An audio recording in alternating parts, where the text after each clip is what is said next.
Hello, welcome back. DJ Vic Vapor with you again. And in this lesson, we're going to look at ways to use the simple sampler. I swear it's like a tongue twister just to get that out sometimes. Anyhow, we're going to look and explore ways to use it to create harmonies.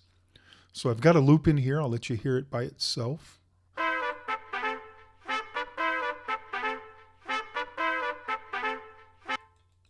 Okay, just a nice little sax, kind of jazzy little trumpet sound, 1 bar long, but it's kind of thin. It's just sitting there by itself. And as you can see down here, we've got by default up to 6 voices, and then we can add all the way up to 32. But what that's really allowing us to do is trigger different notes in our MIDI clip and add additional layers or harmonies to the effect, to the sound.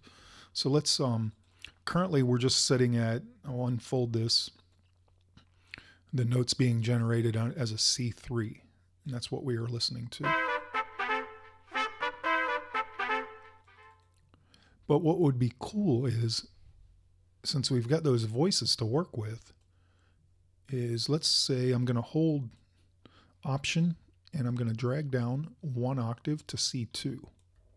Let's listen to that. See, it's getting a little bit thicker, a little bit more involved, and a lot better sound out of that one sample.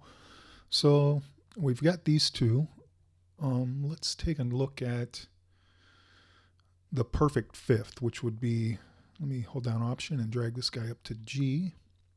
You don't really need to know music theory. You can figure out chords on your own. I'm just showing you ways to use chords within this sample.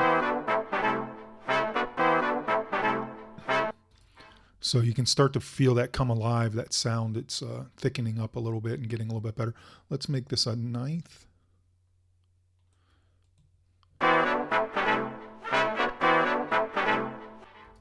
Now, I don't necessarily think that I would want that particular top chord all the time. So I'm going to duplicate this loop and I'm going to experiment with maybe say, let's duplicate it again.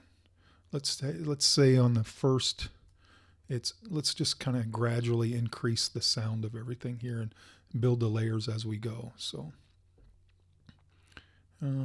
say something like, let's try something like this. That way it builds up for us all the way up to our set that we've created there. Let's hear what that sounds like.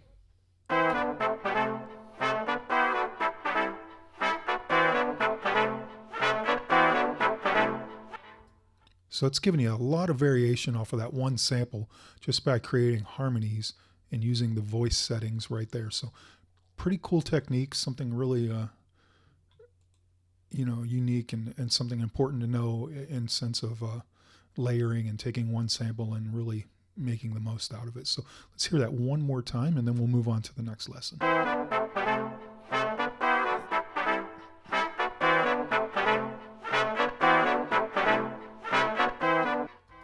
Kind of gives you the sense that there's more than one trumpet being played. So great technique for you to know, and let's move on.